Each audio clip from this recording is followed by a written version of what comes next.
ಮಾನ್ವಿಯಲ್ಲಿ ಕಾಂಗ್ರೆಸ್ ಮುಖಂಡರ ವಿಜಯೋತ್ಸವ. ಚನ್ನಪಟ್ಟಣ, ಶಿಗ್ಗಾಂವ್, ಸಂಡೂರಿನಲ್ಲಿ ಕಾಂಗ್ರೆಸ್ ಗೆಲುವು.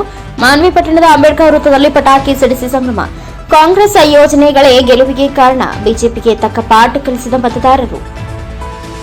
ಚನ್ನಪಟ್ಟಣ, ಸಂಡೂರು, ಶಿಗ್ಗಾಂವಿಯಲ್ಲಿ ನಡೆದ ಉಪಚುನಾವಣೆಯಲ್ಲಿ ಕಾಂಗ್ರೆಸ್ ಪಕ್ಷದ ಅಭ್ಯರ್ಥಿಗಳು ಜಯಬೇರಿ ಬಾರಿಸಿದ ಹಿನ್ನೆಲೆಯಲ್ಲಿ ಕಾಂಗ್ರೆಸ್ ಕಾರ್ಯಕರ್ತರು ಮಾನ್ವಿ ಪಟ್ಟಣದ ಅಂಬೇಡ್ಕರ್ ವೃತ್ತದಲ್ಲಿ ಪಟಾಕಿ ಸಿಡಿಸಿ ಸಿಹಿ ಹಂಚಿ ಸಂಭ್ರಮಿಸಿದರು.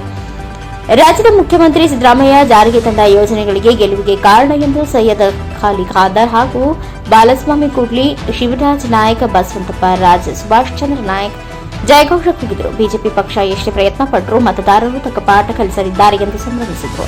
ಬಿಜೆಪಿ ಮುಖಂಡರು ಮುಖ್ಯಮಂತ್ರಿ ಸಿದ್ದರಾಮಯ್ಯ ಅವರನ್ನ ಪ್ರಕರಣದಲ್ಲಿ ಸಿಕ್ಕಿ ಹಾಕಿಸುವ ಕೆಲಸ ಮಾಡಿದರು. ಸಹ ಚನ್ನಪಟ್ಟಣ, ಸಂಡೂರು ಹಾಗೂ ಶಿಗ್ಗಾಂವಿ ವಿಧಾನಸಭಾ ಕ್ಷೇತ್ರದ ಮತದಾರರು ಯಾರಿಗೆ ಮತ ನೀಡಬೇಕು ಎಂದು ಆಲೋಚನೆ ಮಾಡಿದ್ದಾರೆ ಎಂದು ಕಾಂಗ್ರೆಸ್ ಮುಖಂಡರು ತಿಳಿಸಿದರು. M T Gous, N K S TV 4 news, Manvi. ರಾಜ್ಯ ಉಪಚುನಾವಣೆಯ ಹಿನ್ನೆಲೆಯಲ್ಲಿ ಇವತ್ತು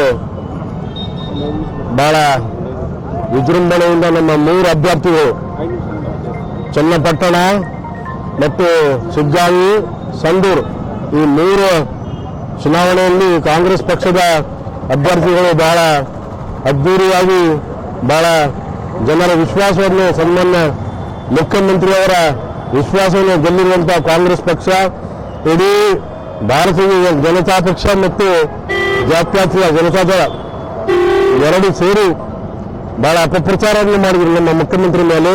ಹಾಗಾಗಿ ಜನ ಅವರಿಗೆ ತಿರಸ್ಕಾರವನ್ನು ಮಾಡಿ ಇವತ್ತು ಜನಾದೇಶವನ್ನು ನಮ್ಮ ಕಾಂಗ್ರೆಸ್ ಪಕ್ಷಕ್ಕೆ ಮತ್ತೊಮ್ಮೆ ಅಧಿಕಾರದಲ್ಲಿ ಇರಬೇಕಂತ ಹೇಳಿ ಆ ಜನಾದೇಶವನ್ನು ಇವತ್ತು ಕೊಟ್ಟಿದ್ದಾರೆ. ಬಹಳ ಸಂತೋಷದ ಸುದ್ದಿ. 3ಕ್ಕೂ 3 ಅಭ್ಯರ್ಥಿಗಳು ನಮ್ಮ ಬಹಳ ಮೆಜಾರಿಟಿಯಿಂದ, ಹೈಯೆಸ್ಟ್ ಲೀಡ್ನಿಂದ ಗೆದ್ದಿದ್ದಾರೆ. ಚನ್ನಪಟ್ಟಣದ ಅಭ್ಯರ್ಥಿಯಾಗಿರುವಂತಹ ಸನ್ಮಾನ್ಯ ಯೋಗೇಶ್ವರ್ ಅವರು 27,000 ಮತಗಳ ಅಂತರದಿಂದ ಗೆದ್ದಿದ್ದಾರೆ. ಅವರು ಪ್ರಧಾನಿಯ ಮೊಮ್ಮಗ ಆಗಿದ್ರು, ಮುಖ್ಯಮಂತ್ರಿಯ ಮಗ ಆಗಿದ್ರು. ಆದರೂ ಕೂಡ ಆ ಭಾಗದ ಜನ ಎಲ್ಲ ಅವರಿಗೆ ತಿರಸ್ಕಾರವನ್ನು ಮಾಡಿದ್ದಾರೆ. ನಿಖಿಲ್ ಕುಮಾರಸ್ವಾಮಿ ಅವರಿಗೆ 3ನೇ ಬಾರಿ ಸೋಲನ್ನು ಉಂಟು ಮಾಡಿದ್ದಾರೆ. ಅದೇ ನಮಗೆ ಆ ಭಾಗದ ಎಲ್ಲ ಮತದಾರರಿಗೆ ನಾವು ಧನ್ಯವಾದಗಳನ್ನು ತಿಳಿಸ್ತೀವಿ. ಅದೇ ರೀತಿಯಾಗಿ ಶಿಗ್ಗಾಂವಿ ಸಹ ಅದೇ ರೀತಿ. ಅದು ಕೂಡ ಸನ್ಮಾನ್ಯ SR ಬೊಮ್ಮಾಯಿಯವರ ಮೊಮ್ಮಗ ಭರತ್ ಬೊಮ್ಮಾಯಿ ಅವರ ತಂದೆ ಬೊಮ್ಮಾಯಿಯವರು, ಬಸವರಾಜ್ ಬೊಮ್ಮಾಯಿ ಅವರು ಸಹ ಮುಖ್ಯಮಂತ್ರಿ ಇದ್ದರು. ಆದರೂ ಜನ ಅವರಿಗೆ ಮತ್ತೆ ತಿರಸ್ಕಾರವನ್ನು ಮಾಡಿದ್ದಾರೆ. ಏನು ಸನ್ಮಾನ್ಯ ಪ್ರಧಾನಮಂತ್ರಿಗಳು ಏನು ವಂಶವಸ್ತ್ರ ರಾಜಕೀಯ ನಡೆಯಲ್ಲ ಅಂತ ಹೇಳಿದ್ರು, ಅದಕ್ಕೆ ಈ ಜನರೇ ತಿರಸ್ಕಾರವನ್ನು ಮಾಡಿದ್ದಾರೆ. ಇವತ್ತು ಇಡೀ ರಾಜ್ಯದಲ್ಲಿ ಬಹಳ ಸಂತೋಷದ ಸುದ್ದಿ.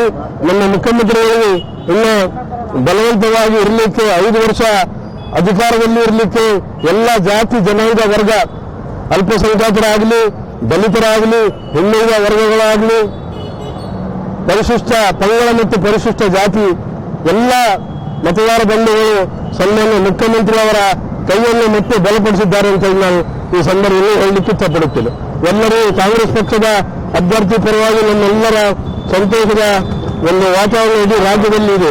ಹಾಗಾಗಿ ತಮ್ಮೆಲ್ಲರಿಗೂ ಮತದಾರ ಬಂಧುಗಳಿಗೆ ಧನ್ಯವಾದಗಳು. ಈ ಉಪಚುನಾವಣೆ ಸಂದರ್ಭದಲ್ಲೂ ನಮ್ಮ 3 ಕ್ಷೇತ್ರವು ಕೂಡ ಕಾಂಗ್ರೆಸ್ ಪಕ್ಷದ ಅಭ್ಯರ್ಥಿಗಳು ಜಯವನ್ನು ಸಾಧಿಸಿದ್ದಾರೆ.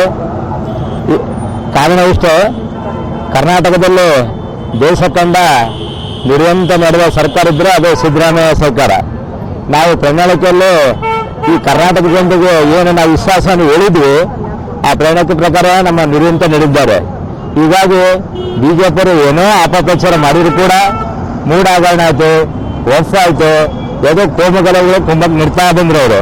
ಆದರೆ ಜನರು ಕೂಡ ಮತದಾರರ ವಿಚಲಿತ ಆಗದೆ ನಮ್ಮ ರಾಜ್ಯಕ್ಕೆ ಯಾರು ಸೂಕ್ತ, ಯಾವುದು ಗೌರ್ಮೆಂಟ್ ಸೂಕ್ತ ಅಂತೇಳಿ ನಮ್ಮ ಸಿದ್ದರಾಮಯ್ಯರಿಗೆ ಮತ್ತೆ ಕೈ ಬಲಪಡಿಸಿದ್ದಾರೆ. ಹೀಗಾಗಿ ಜಾತ್ಯತೀತವಾದ ಒಂದು ತತ್ವ ಸಿದ್ಧಾಂತ ಇರತಕ್ಕಂಥ ಈ ಕಾಂಗ್ರೆಸ್ ಮತ್ತೆ ಕರ್ನಾಟಕದಲ್ಲಿ ಇದ್ದಿದೆ. ಮುಂದಿನ ಕೂಡ ಎಲ್ಲ ರಾಜ್ಯಗಳಲ್ಲಿ ಎಲ್ಲ ಸ್ಟೇಟ್ಗಳು ಕೂಡ ಕಾಂಗ್ರೆಸ್ಸಿಗೆ ಉತ್ತಮವಾದ ವಾತಾವರಣ ಇದೆ. ಆದ ಕಾರಣ 3 ಕ್ಷೇತ್ರದ ಸಂಡೂರು, ಚನ್ನಪಟ್ಟಣ ಮತ್ತು ಶಿಗ್ಗಾಂವಿ ಕ್ಷೇತ್ರದಲ್ಲಿ ಎಲ್ಲ ಮತದಾರರಿಗೆ ನನ್ನ ಧನ್ಯವಾದಗಳನ್ನು ಸಲ್ಲಿಸುತ್ತಾ ಜೈ